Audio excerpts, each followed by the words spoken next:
5, 4, 3, 2, 1.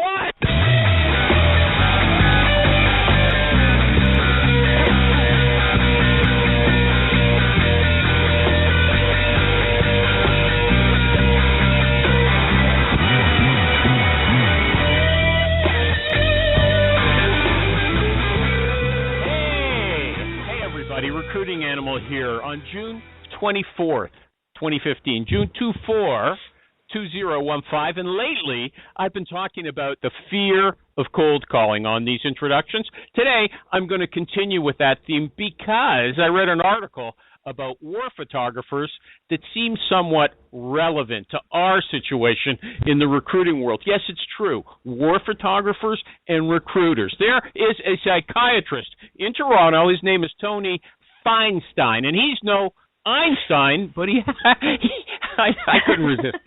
He has done some research on war photographers, and the first thing he says about them is that they're different from the average person. Dopamine is a neurotransmitter. I think it helps messages move around in your brain. I don't know exactly what. Testosterone is a hormone. I think we've all heard of that. If you got more dopamine and testosterone in your brain than the average person, you might be inclined to lead a more adventurous life than him or her. And these war journalists, they fit into that category. They don't like the predictable 9-to-5 routine. So, how do these adventurous people think when they're in a dangerous situation, when they're in a tricky situation? Well, from reading Tony, it looks like they focus very narrowly on a goal. They focus very narrowly on a goal. Their motivation might be a desire to bear witness for war crimes like in Kosovo or Bosnia, or it might be glory, and it's probably a mix of both. But whatever the motive, they focus intensely on their immediate goal, and that liberates them. It liberates them because then everything else just becomes a problem to solve on the way to the goal. Yes, they might get killed, but they don't focus on that because their focus is on the goal. They don't obsess about the possible negative consequences of their problem, so they don't get emotionally wrapped up in them, and that means they don't experience the same amount of negativity and fear as perhaps the average person would. So how can we learn from that? I have to be blunt, I don't know. But the obvious thing to say is focus on your goal and don't think of anything else. It might be hard if you don't have the right personality, but at least you know what you should be doing. And I know what I should be doing. I should be asking Jerry, what show is this? The Recruiting Animal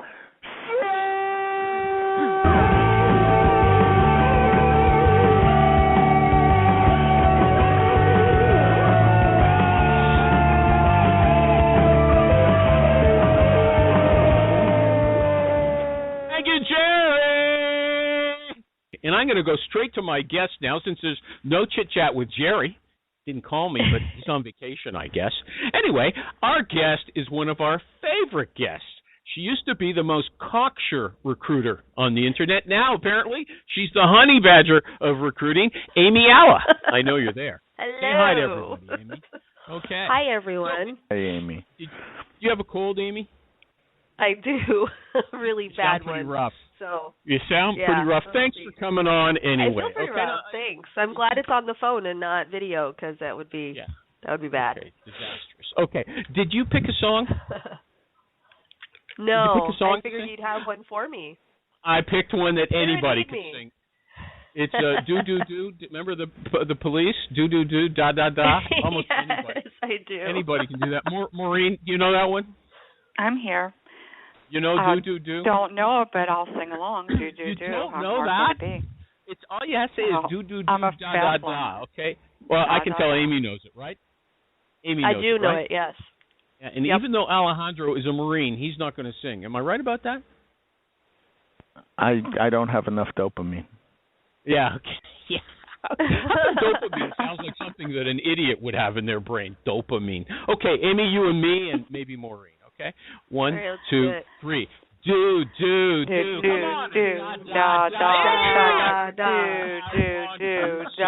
on. Come on, Amy. Your innocence will pull me through. Forget it. Amy, just introduce yourself. Yes. Stop. Spare me, okay? I never said that before. Right. Who are you? Who, for people who don't know? I am an Emmy award-winning guest, best animal show guest of 2013. I've been back a couple times. I'm a recruiter for a very large software company, and I was agency for about 12 years before I went to the dark side and sold out. Yeah, okay. I live in sunny Seattle. You live in Seattle and you've got red hair, okay, right? Yes. Okay. Now, Magenta. I'm just going to jump into it. You don't like pushy hiring managers. Am I right about that? You are correct. Okay, so this is the hiring manager who doesn't. You're not worried about someone who says, "Amy, I know a lot of people. I'm going to send your way." That's fine. You like that, okay? Love but those. If they say, "Love that," Amy, I want to look for people myself and send them to you, or I want to know. What else do they do? But anyway, what do they do that bugs you? Tell us. So it's not even that they want to look for people themselves, because I support that. That's just like the referral thing. You know people, you have a network. Of course you do. You're doing this job. You should. If you don't, there's something wrong. It's the people who say, well, I want to see every single applicant that applies to my rec, even the truck drivers, even the nurses, even the people who aren't remotely qualified. The people who say, well, I want to see all the people that you sent an email to, or all the people that you've called, whether it's tens, 20s, hundreds of outreaches that we've done. They want all of this data and all of this noise that's completely irrelevant. And that's what bothers first me. of all, talk louder. I know you're sick. Talking to the phone. Maybe it's me. I'll have to turn up my, I'll turn up my mic. Can anybody else hear me? Yeah, they can all hear you. Okay, you sound great. Okay, good. Thanks. Okay, it's me. Why are these people so stupid? I mean, it's the last thing you'd imagine a hiring manager would want, to do all this ridiculous work. You would think. We actually, in a previous life, I had a team, and this was driven kind of top down. Stop breathing into the mic. Somebody, I know it's not you, dear. Who's breathing? Ella, I can't like breathe. a man, okay? That might have been me. I've had my nose. Yeah, it was. I could recognize you from your breath. Okay, Amy, you don't know why they're so stupid, but how do you deal with them? I just say no. We're not going to do that. Happens? You're not going to get this. This is what you're going to get. Well, I mean, I'm right. So, it's one of those things like this. So what I did this last time, I'll tell you a story. You like stories, right? I had this situation where it was kind of driven from top down. There was a leader above this team that wanted them to get all this really minute detail. So what they wanted is several times a week, I'm supposed to sit with them in a room, and we're supposed to troll, LinkedIn and whatever, all these networking sites or wherever, and we're supposed to look at all these profiles and look at the, okay, yes, we like this person, no, we don't, but they wanted to actually take little tick marks. So we could count. We looked at 62 profiles. Out of the 62 profiles, we liked 27 of them. Out of the 27 of them, we sent emails or phone calls, and we heard back from 12. And they wanted all of this, like, minute detail, but the problem was they wanted me to come and do this real time with them several times a week. I can burn through this much faster on my own and do the same thing by myself and just bring back to them the results, the people who are qualified, people that they would like based on the profile and the ask, and people who are actually interested in talking with us. So instead of literally taking these stupid ticky marks on a piece of paper, let me go do my job. Why don't you go back to your office and do your job, and then I'll come back to you when we have some real people to talk about. Hold on a second. I'm getting a different picture of what's going on here. This is a person who wants to track the statistics so that in the future he or she can say, when I give out this kind of position, these are the results I can expect, or this is the process I can expect. This is the time frame we're going to be working in. We had a guy on just a few weeks ago named Daniel Chait, and his software, Greenhouse.io, it does this stuff automatically. But he said it's really important to keep these kind of statistics. Do you disagree with that? I disagree with spending multiple hours in a room with engineers who have something else to do. I can do this work on my own and faster if I'm doing it by myself. I don't need to sit in a room with 5 people who are all, it's a waste of their time. You don't want to keep the stats at all, right? The value I keep in those the stats for are myself. not for the hiring manager. I keep the stats for myself. I have the stats. I know what works and what doesn't work, and that's ultimately what happened. This is how we ended up fixing the problem. As I kept the stats, I said and I went to the leader and I said I know this is a new relationship. You haven't worked with me. I haven't worked with you. We have no reason to trust each other. I get it. Let me do it my way for 90 days. If you're not happy with the results, I will spend every day in your office if that's what needs to happen. But give me 90 days to show you what we can do and how staffing should run and the kind of results you should get. And he said no, flat out, nope, not going to do it. It's not what I want. I want this process. And I said, well, you're not going to get it. So how about, and so we ended up splitting the difference. I spent half as much time as he was asking for, and I still had my own time that I was doing, real recruiting work on his behalf.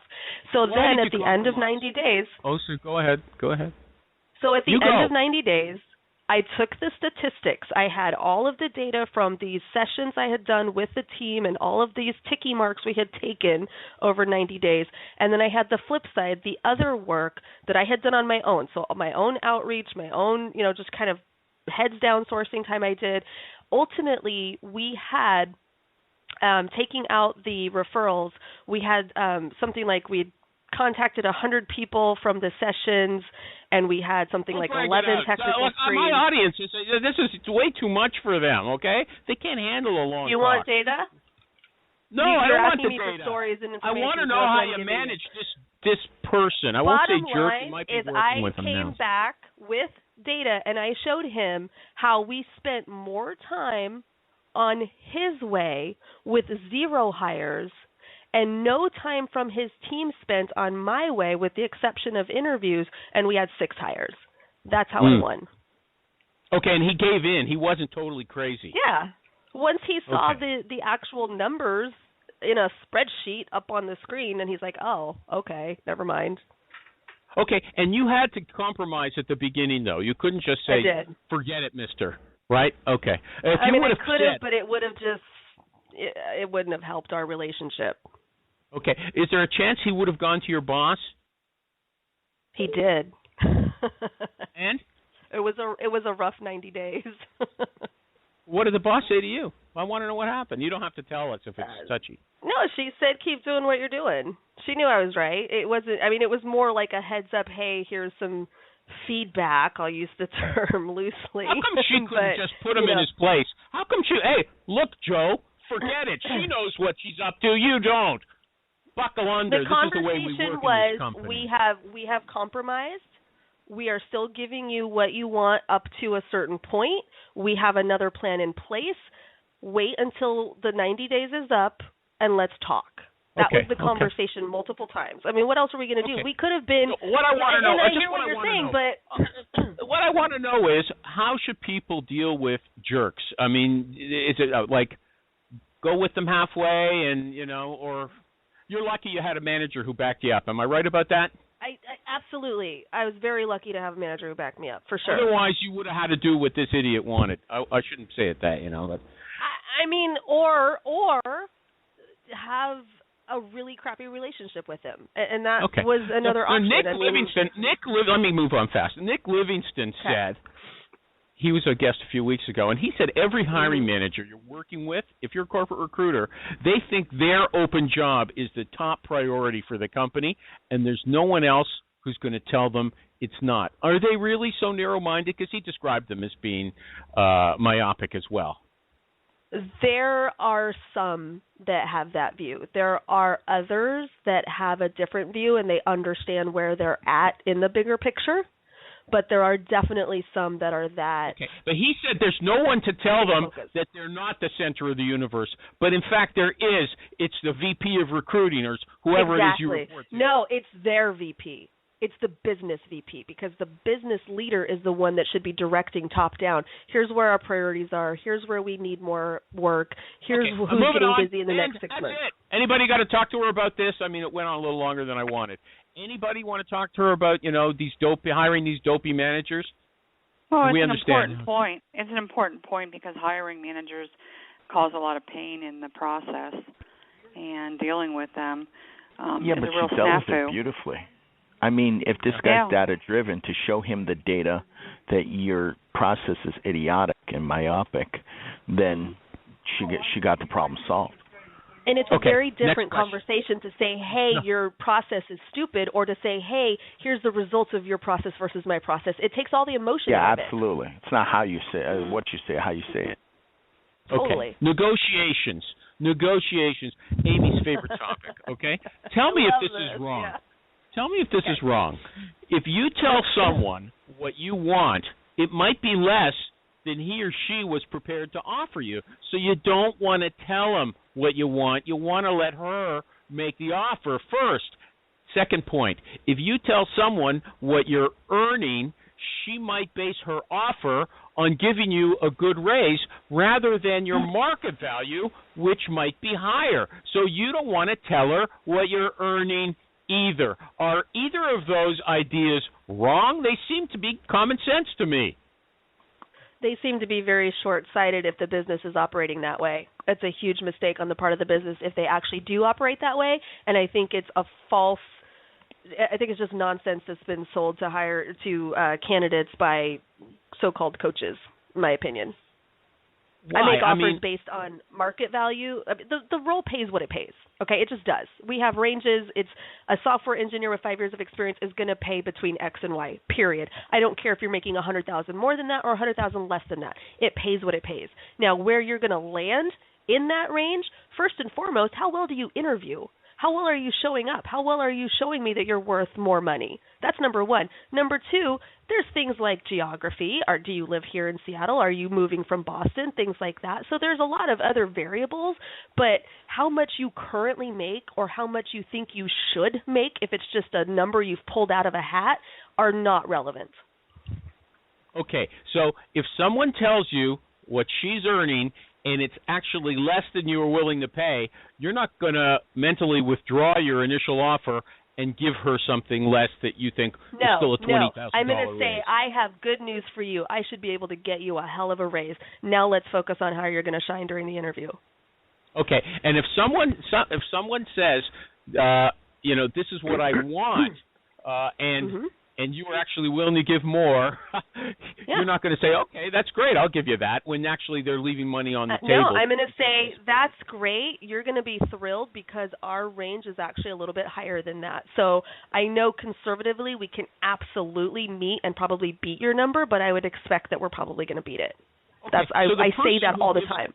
Okay, so this Lewis Lynn gave this advice. I don't want to misrepresent him, but this is what I understood him to be saying. Is he wrong in that he assumes that most companies want to pay you as little as possible? He is wrong. What about Alejandro? Would you agree with Amy on that? Missed the question. You missed the question. Thanks. Okay. Anybody else want to pay less than what market value or what a person is ultimately worth? That's what you're saying, right? Most companies want to pay less. When you're negotiating, is the hiring manager or the president of the company, are they really going into the negotiation with the aim of paying you as little as possible so their expenses are kept low? Is that your experience? They've got a budget in mind. They've already figured out what this should cost. And they want to stay at the low end. So if you tell them a low number, they're happy. They'll give you the low number rather than if you don't tell them. Not necessarily, because you have to look at the long term, okay? If I lowball an engineer and he comes here for $20,000 less because he was working for a failed startup and left with nothing, do you really think that Amazon and Google aren't going to kick my ass later and steal him from me because they pay him market value? And he's already starting to look on day one. Okay, but you're working at sort of in an ethereal plane. You're talking about the biggest companies in the software field. What about the other realm? Maybe you don't know anything about them. Maureen, anything to say here? No?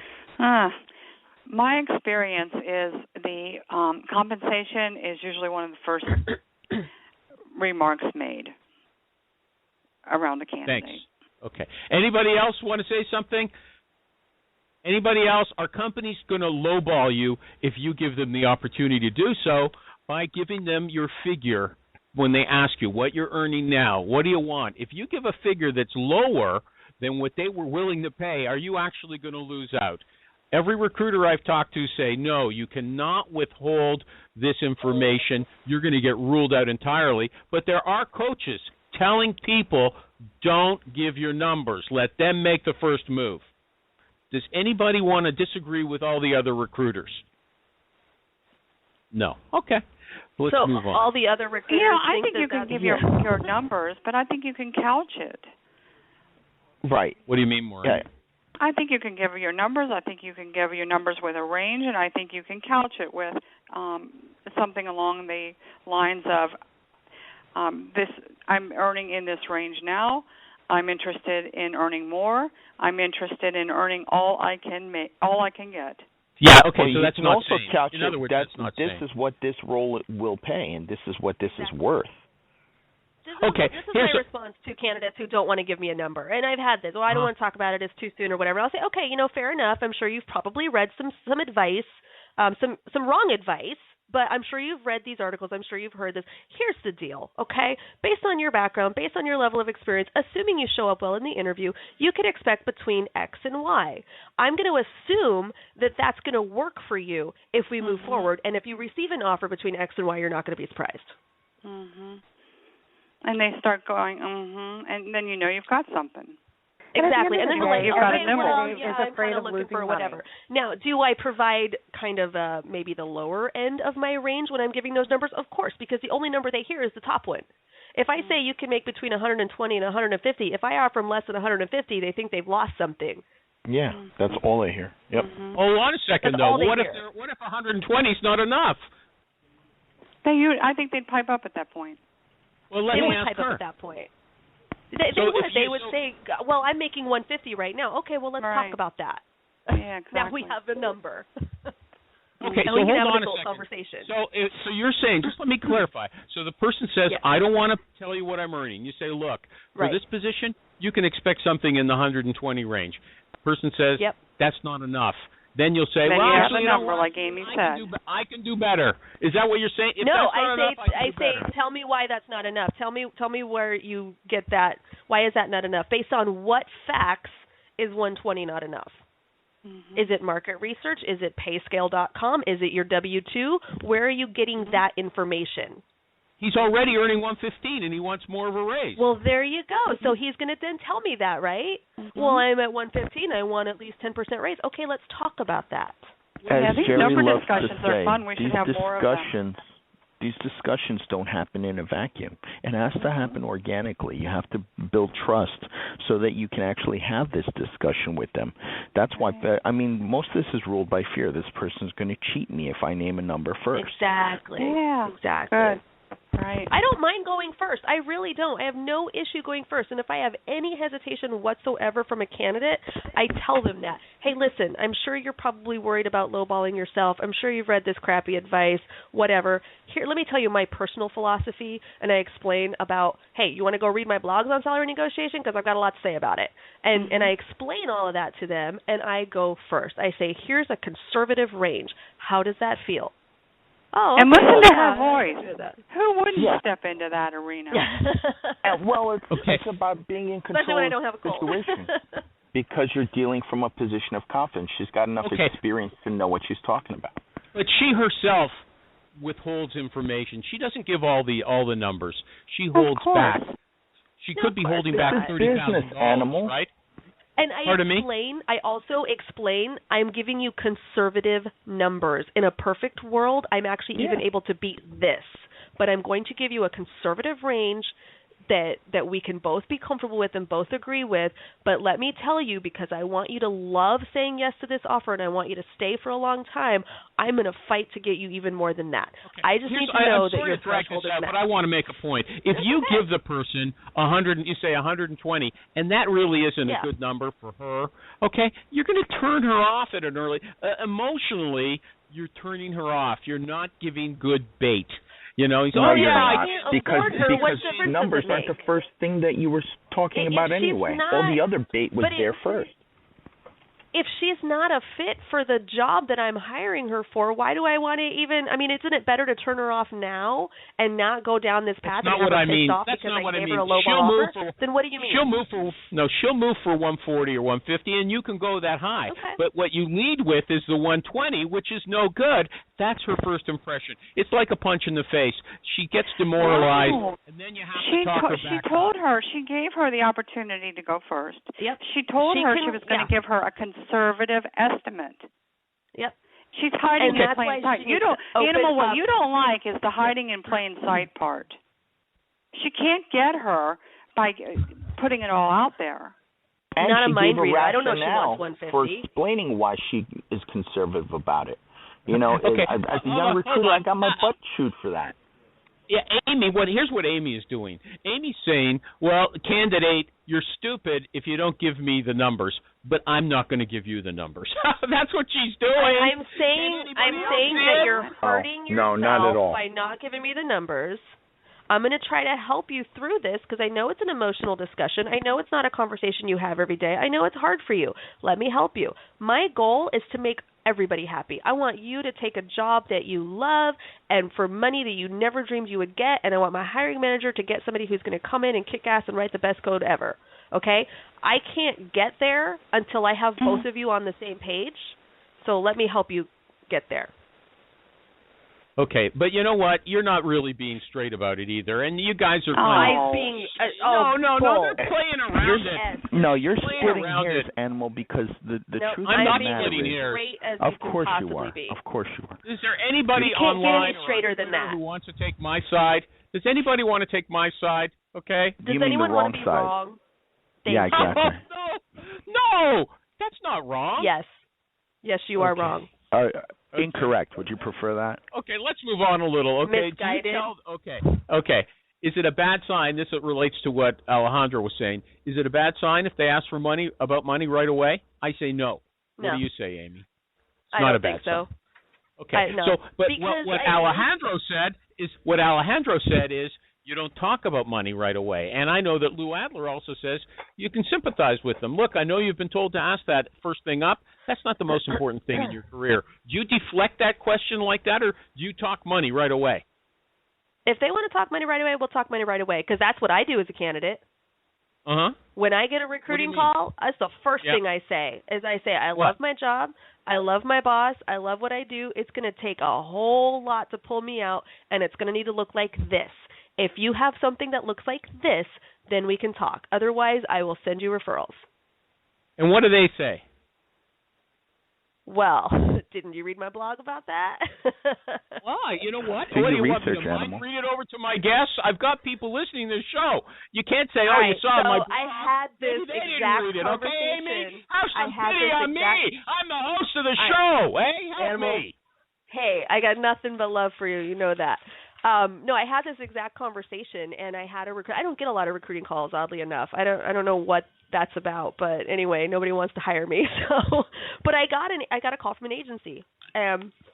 She said, hey, I've got these jobs. I saw your resume, blah blah blah, whatever. I don't have a resume out there, but anyway. And I told her exactly that. I'm like, I have ridiculous expectations because I genuinely love where I'm at, and I love my team, and I love my boss, and I don't want to leave. But again, because I'm not an idiot, I'm not going to not listen. Here's where I would need to be to consider, going through these hoops and interviews and all that. And she says, oh, yeah, I see roles in that ballpark, and, that's fine, and blah, blah, blah. I said, okay, great. Let me think on it. She asked for a resume, all that. Okay, fine. A few days later, and this is including a weekend, so we're probably, 3 or 4 days over the weekend, she sends me an email and says, hey, just following up, do you have any referrals for me? Yeah. Oh, I'm sorry. Okay, I thought we were talking about me. Yeah, well, she wasn't talking about any specific job right away because she said, I get stuff in that area. The problem is that she came back to me and it's like, oh, yeah, of course I have roles that might be of interest. Send me your resume. And then 4 days later, the conversation's totally flipped. That's bull. Okay, let me ask you a question. But that's why I lead with money, going back to your original point, because it would Why do you lead with money? Okay. Because it would take a lot to pull me out. Okay, Daniel Chait said he checks salary in the first call to see if the person's in the range. And here's what he says. I'll quote him. I want to let you know that the budget for this role is around $80,000 plus or minus, depending on experience. I don't need you to answer. I'm not trying to negotiate. I'm just trying to let you know so we're in the same ballpark and it's worth both our times. Is that a good thing to say? I think that's reasonable. I mean, that's kind of what we just talked about. Yeah, but another way of skinning that same cat. No, but she's talking of the final thing. Amy was talking about a huge range, 120 to 150. So she's saying, yeah, I'm going to give you around 120. But that is, for me, that's misrepresenting the job when you can actually pay them a lot more. Okay. So final thing, actually. How is that? How is that misrepresenting? She's getting the conversation started. I already told you. Let me just go one more step. If you're saying though, if it's 120 to 150 and they know that, if you would tell them that right off the bat and they got an offer for 140, they would be pissed off. Is that what you're saying? And disappointed. That's exactly what I'm saying. So I would tell them 120 to 130 or 120 to 135. You cannot tell them the top end. You cannot tell them the top end of the range. I think that's a bad idea. And again, that's why I put the disclaimer that these are conservative numbers. This is bottom line conservative.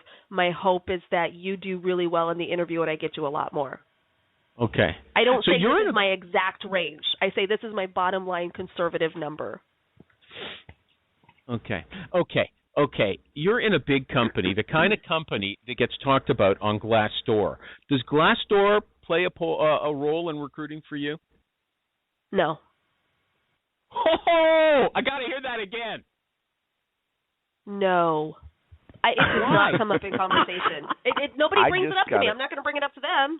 I don't look at it. I don't know what they're saying about us. I mean, if they want to go and check it out, that's cool. Check out Fairy Godboss too for women. That's another awesome site. You don't check out Glassdoor and see if you're getting bad reviews. I don't. No. Look, we think these Glassdoors and all these online sites are the center of the world. They're not. To us, they are, but the rest of the world, what's Glassdoor? Hey, Alejandro's going to tell us. I just got a call from somebody trying to recruit me, and that's part of their pitch. They said, listen, this company might not have the best reviews on Glassdoor, blah, blah, blah, so on and so forth. And I would not have cared or even thought to check them on Glassdoor, if I was actually going to consider the offer. I would have checked the interview process. I don't care about Glassdoor. I would have checked the people. We are recruiters. I mean, for instance, when a recruiter calls up Amy, it's different than calling up somebody who doesn't know anything about the business. Right, and if a recruiter doesn't care about it, then what is a candidate going to give a crap about it? I don't know. I think they'd be more inclined to be suckers for that kind of thing because they're naive. That's my... If they are, it hasn't come up to me. And I'm certainly not going to bring it up. I'm not going to be like, hey, go check out Glassdoor because we gave them a bunch of money to say nice things about us. Come on. My old company did It's pointless. I want to say hi to Billy McDermott. One day he'll be on the show. He's in England, and he's listening, and he's writing down everything you say because he wants to be just like you. Oh. Tell him to tweet it. Tell him to tweet things. Yeah. He is tweeting everything. Okay, I'm looking, Maureen. Maureen gave up her job. She doesn't check for me, but I have to check I'm tweeting. Just for the record, I don't know why, but it's very slow that I see the tweets come across on Twitter. There's tons of tweets. Okay, you have to search see them, and I've got @animal up all the time through the show. Okay, is Amy, you with me? Yes. Okay, yeah, Daniel Chait. Daniel Chait is kind of like my new hero. I just think he's very smart and articulate. He says that the corporate hiring process in most companies, maybe not your company, is really, really bad. And I just want to see what you think about his vision. He said people are not prepared for interviews, so they don't know what questions to ask. He said, you know what happens? They schedule someone to come in for interviews on, June 25th, and then when he gets there, they go around to people who are busy at work and say, can you go in and talk to this guy for half an hour and tell me if I should hire him? It's pretty true. Hold on, that's Maureen talking. I want Amy to talk. They go in there and see, what you think about. I work for a very small 1,200-person company. And that, if I didn't completely control the process from start to finish, that would happen. So I luckily was on site, and I was able to wrangle people and able to schedule people and block calendars and conference rooms and all that. I had to really control the interview day so that didn't happen in a very small company. Here at a very large company, we actually have an outside firm that does all of that stuff for us, and it is very, very tightly controlled and monitored, and at least my teams are on it as far as making sure their calendars are free and responding to questions and, sending out an initial kind of, hey, tomorrow we're interviewing Joe, here's things I want you to probe for. They're really good. Okay, but so Daniel's right that other people need that kind of support. They need a service taking care of it for them. Well, it's not even necessarily a service. I mean, maybe that's part of the recruiter's job or the recruiting coordinator's job. I think there does need to be someone that manages it, because I think what I'm hearing is that he's talking about teams who don't have someone that's on point for that, and so it falls apart. So whether that's the hiring manager that's on point to control all that, whether it's a recruiter or a recruiting coordinator or a third-party scheduling team, whatever, somebody needs to manage that. Okay, let me finish it off. He says when they get to the selection meeting, after all the interviews have taken place, nobody has taken any notes, so they can't really remember what was said. They asked a bunch of irrelevant questions because, just like you said, they weren't probing for specific things. And what happens is the biggest mouth or the most senior person, makes everybody else sort of fall into line with his or her decision, which, isn't that brainy to begin with. Are you agreeing with him on that as well? Again, if you don't have someone controlling the process and you don't have a specific method for gathering feedback in place, that could happen. Somebody needs to take responsibility for this process. My teams are required to put in feedback. So first of all, they have a hallway conversation. So when one person passes off to the next, they have a quick conversation. They give their feedback in a couple minutes and say, hey, I didn't get to this question. Why don't you follow up on it? And then they immediately go back to their desk and plug in their feedback in the feedback tool immediately, so it doesn't get forgotten. So then at the end of the day, when we have everybody's feedback in, they've all had a quick conversation, all the documentation is in the system, and I can sit down with the hiring manager and figure out what we're doing next. Yeah, I see that's a sort of support for what he's saying. You're saying you don't need your process is good, but other people are not. Let me move on. I started late. I'm almost out of time already. Okay, our corporate recruiters defensive. We had a guy on last week, nice guy, Nick Livingston from Honeit.com. He used to be a corporate recruiter, and he said the cost of when he moved from an agency environment to the corporate recruiting environment, what shocked him was the cost of getting a new person up and running. He said it's astonishing. It takes months to get them, really 6 months, he said, before an engineer is cranking out new products. And it's a lot of money. So what the corporate recruiters it makes them defensive. They're way more concerned about keeping out the mediocre people than bringing good people in. Would you say that characterizes you? No. No. Why would I do that? Why do I? What? That doesn't even make any sense. Okay, let me move on. I don't want to bring in a mediocre person and then have to backfill him again in 6 months because they got fired. They're very wary about. They don't want to bring in the mediocre people. He said the headhunters are quite willing to place mediocre people with them because that's all they want to do, close a deal. But the corporate recruiters are gun shy. They're very afraid to hire because they're so afraid of bringing in someone who's just going to cost the company money. Oh, no. Okay, I misunderstood the question. Sorry, Benadryl's kicking in. No, I don't. I think it varies by recruiter. Let's be honest, okay? When I was a headhunter, when I was corporate, whatever, I still wanted the best possible person I could get for the employer. I don't know why any recruiter, regardless of what side of the desk you're on, would be any different. I guess they're out there. I don't know why a decent recruiter would act that way. It makes no sense to me. Okay. Well, you saw there was a discussion on my Facebook group this week about corporate recruiters.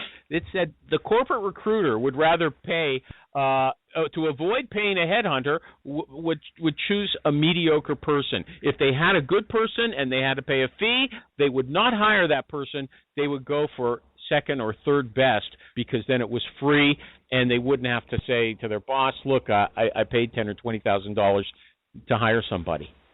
Okay. First of all, I used a handful of agencies at my last company. Again, very small company. Didn't need a lot of outside help, but every now and again we did.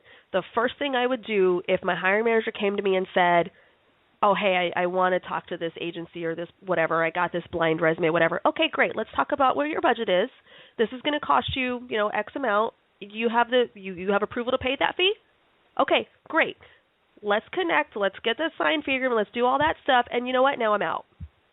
Okay, I have other things to work on. You're going to now enter into this partnership with the headhunter. You're going to manage this. I'm just going to be here on the backside to kind of help move it along, but I'm not sourcing for you anymore. Because why would I? This is a decision you've made, and this is the head count, and this is the budget that you have for it. Why am I going to continue focusing on it? Because you would do it to show you're better. These guys say you would do it to show you're better than the external recruiter. You can trump them. You don't want them to win, even if it means you're hurting the company by hiring the second best or the third best. But it's not a competition. It's not. I don't see it as a competition. If it makes business sense to go out and pay a $30,000 fee to find this really special purple squirrel, great. Go do that. Let me go focus on the other 50 things that I'm working on. I don't want to compete. It's like, I think I said this on your Facebook post actually. If I'm going to hire a plumber to come and take care of my clogged sink, why am I going to be in there poking around with the pipes and shit? I could do that before I call him and see if I can fix it myself. Otherwise, I'm going to let him do his job and I'm going to go do my nails. Okay, let's move on. Anybody got a question for Amy? I'm sorry, I can't. If you got the questions on Twitter, I can't see them.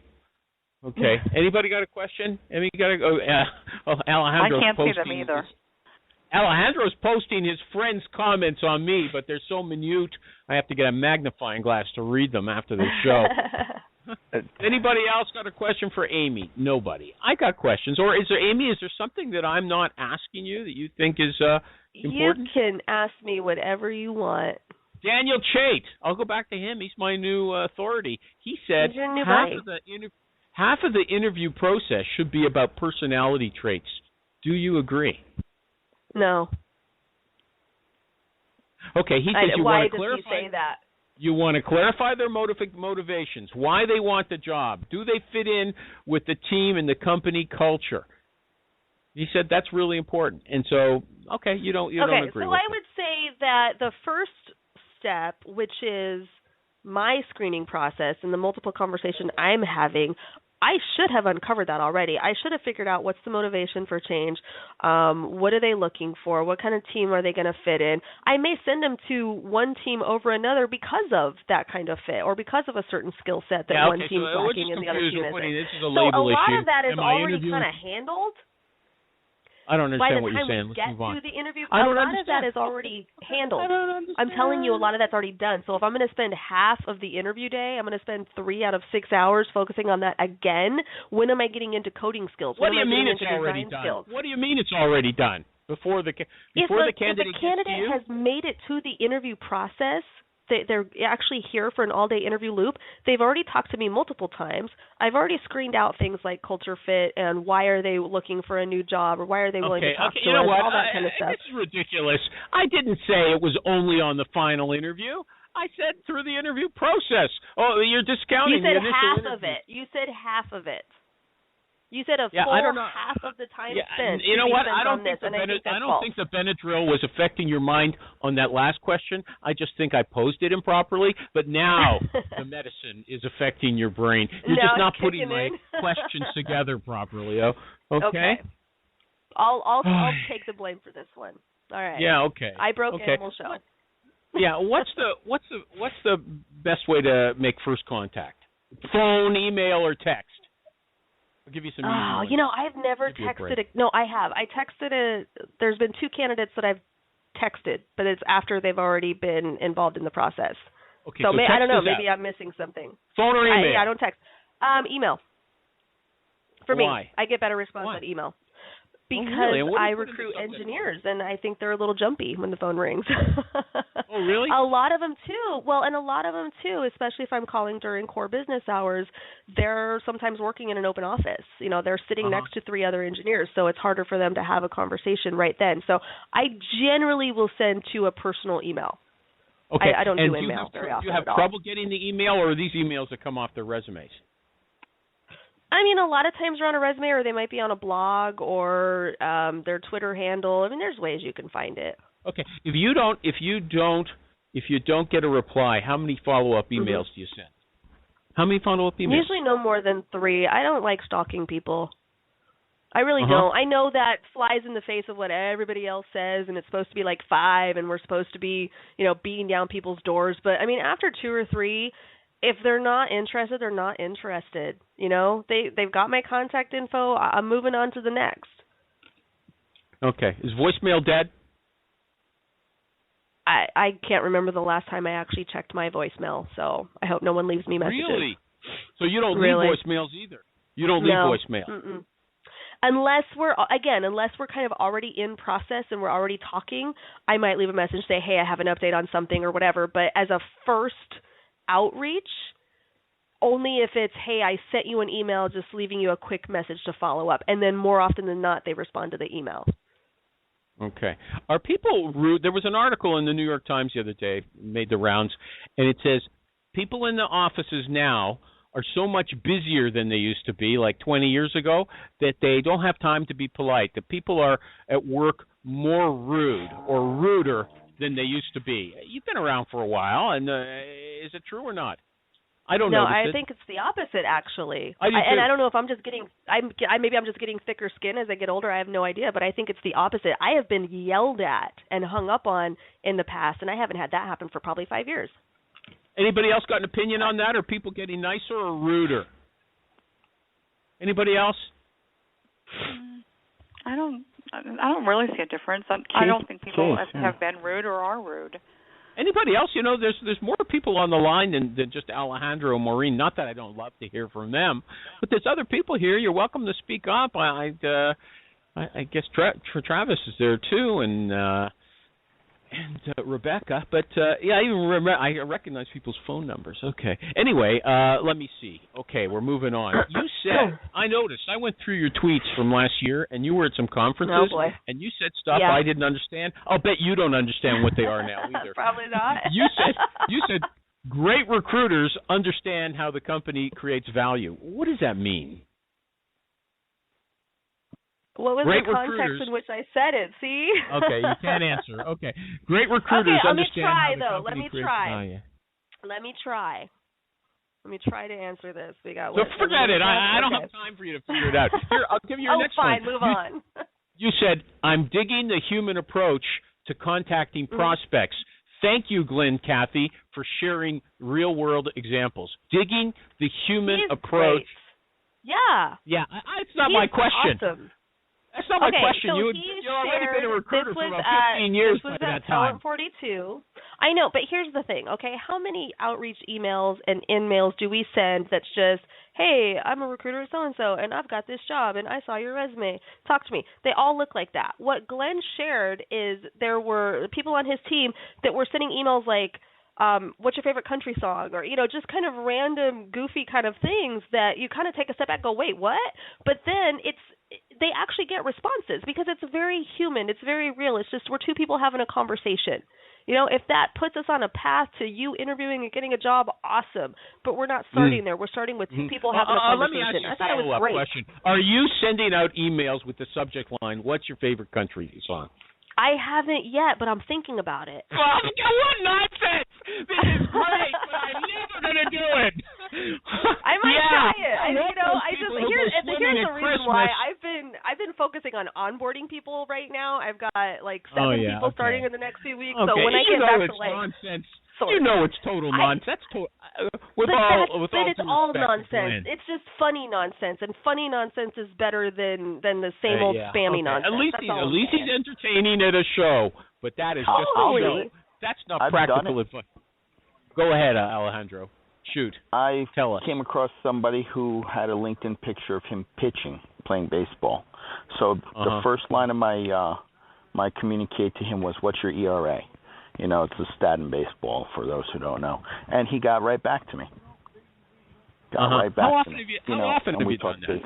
How often have you done that? I do it fairly frequently. I've done it to people who have pictures of the boats. I didn't know you were a sailor. All different things like that. I've done it pretty frequently. Totally.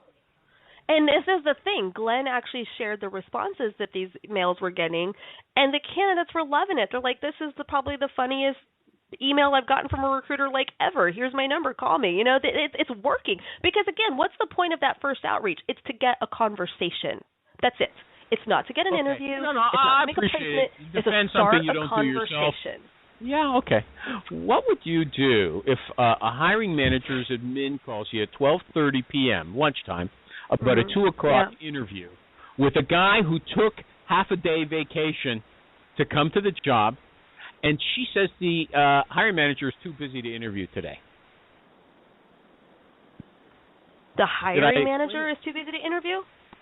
Yeah, you've got your candidate coming in. He took a half a day off work. No, you're not too busy to interview. You're going to be there. And if you're not going to be there, you're going to find a replacement, and you're going to find him in the next 5 minutes. That does not happen. Really? Nope. Okay, so you would go face-to-face or phone them up? Or, oh, yeah. Yeah? Oh, yeah. Uh-huh. I would say, and who's your replacement? And this happens. People, kids get sick, things happen, people have to miss things. They never come to me without a replacement or a backup. I've gotten that email a few times where because they're afraid of you. Because that's how important the process is. Okay, if you're a third-party recruiter, how invested we are in doing this you're right. Screwed. If you're a third-party recruiter, you're just screwed, right? Yeah. If they do no, it you're to not you screwed. often enough, you guys don't work have with good them. relationships with your managers, and it shouldn't happen. Amy's got a tougher job sitting on the client side than we do out here. I mean, happen, it's very Rebecca. simple. Are you invested in this candidate or not? Obviously, you're not taking this seriously. If you can't make it or you can't have an alternate make it, what is? If I were a third-party recruiter and that happened and there was no backup, there was no, alternative, then this team obviously is not serious about hiring. Yeah, you're wasting your time working with them. Exactly. Final question, because we're out of time so fast. I guess because I blew that. Maybe you'll give me 5 extra minutes because you always cut my time short, Animal. Yeah, geez, you're never going to live that down. And that was just a misunderstanding. No, I remember. Okay. Boolean skills, are they important to you? Yeah? To me personally, no. You don't, how often you use Boolean? It's not my strength. I mean, I do it for all of my recs because I use that to pull through the people who meet qualifications, but I'm certainly not one of these, 5,000 character deep dive Dean DaCosta kind of recruiters. That's not my strength. And I know that, and I'm okay with that. And why do you think it's important for you? It hasn't held me back from making placements. And I recognize there are recruiters who are really, really deep into, deep sourcing, research kind of stuff. I can throw in a few keywords. I can pull up what I need to pull up. I can make placements. It works for me. Again, I don't feel the need to go trolling the deep inner space of the Internet. That's just not me. Do you ask the greatest weakness question? What's your biggest failure? What's your greatest weakness? No, I'll ask, a time that something didn't go well or something failed, and what did you learn from it, kind of thing. But no, not really. I don't. No. And do they always come up with spin that question anyway? Do they always come up with something? Well, you're asking. You said you're asking them when was the time you had a problem and how did you solve it? Is that? Yeah. That's the same question, isn't it? For the most part, usually it's something, but I don't spend a lot of time on questions like that because they'll just spin it. It's always, you're always going to spin it to something that makes you look good anyway. So it's not like I don't do gotcha questions. I don't think that's It's not fair, and it's really not effective. Okay, coming back to our friend Dave or Daniel, hiring, he says, is a gamble, but you should be winning. You should be making good hires 90% of the time, or you're doing something wrong. Would you say that 90% is a reasonable number? I mean, what's a good hire? Is it somebody who stays for a certain length of time? Is it somebody who gets top rewards at bonus time? What is a good hire? There's just too many variables there. That's a nonsense statistic that just... No, it isn't. No. You can't say what a good hire is. Someone who does good work. It would depend, wouldn't it? She just asked you to quantify it. Quantify it for me, and I'll tell you if 90% right. I know what a good hire is. Everybody should know. What's a good hire, Animal? What's a good hire? Someone who does good work, who gets the job done in a timely manner, and doesn't leave tomorrow. Okay, they stay for 2 years minimum. That's a good hire. 2 years? 3 if years? you bring it down to 12 months, I'll say 95%. Okay, I don't work in your business, so I don't know. Okay, we're going to let Amy go. Are there any final questions for her? Anybody on the line got a burning question for Amy? Because I know that Alejandro's friend likes you. Okay, I haven't seen what she said about me yet. I know what she did. She says the same thing. Oh, he missed this. He missed that. Yeah. Okay. So there's no after show, Amy. You don't have to struggle through that. But do I still get scores though? No scores. Did I do okay? My first time back in forever? The people, no, you haven't been back for a year. You were here last year. You should come at least once a year. I enjoyed having you. And I'm glad that everybody stayed. My technical problem was absurd. I called in on Skype. It should have been good. Okay, Amy. Thanks for having me.